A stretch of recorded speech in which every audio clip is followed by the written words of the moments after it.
এজন মানুহে মোক সুধিছিলে জীৱন মানেনো কি, আৰু মই হাঁহি হাঁহি উত্তৰ দিছিলোঁ জীৱন মানে হ'ল কচুপাতৰ পানী।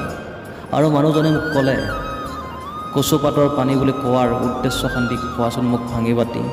আৰু মই ক'লোঁ যে শ্মশান এখনত লিখা আছে তোমাৰ উদ্দেশ্য ইয়ালৈ অহা আছিল, আৰু তুমি আহোঁতে গোটেই জীৱন শেষ কৰি পেলালা।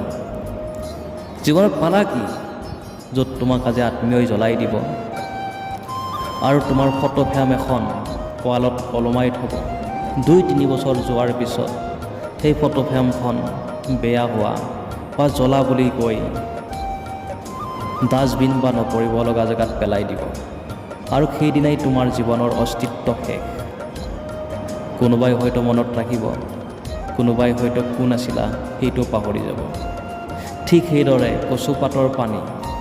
কচুপাতত পানীত যেতিয়া থাকে তেতিয়া জিলমিলাই থাকে, তৰা পৰি তাক উজ্জ্বলটোৱে বেলেগ হৈ যায়, ৰ'দৰ ৰশ্মি ফাহি উঠে, আৰু যেতিয়া কচুপাতৰ পানীটো পৰি যায় তেতিয়া সেই পানী টপলৰ কোনো অস্তিত্ব নোহোৱা হৈ যায়।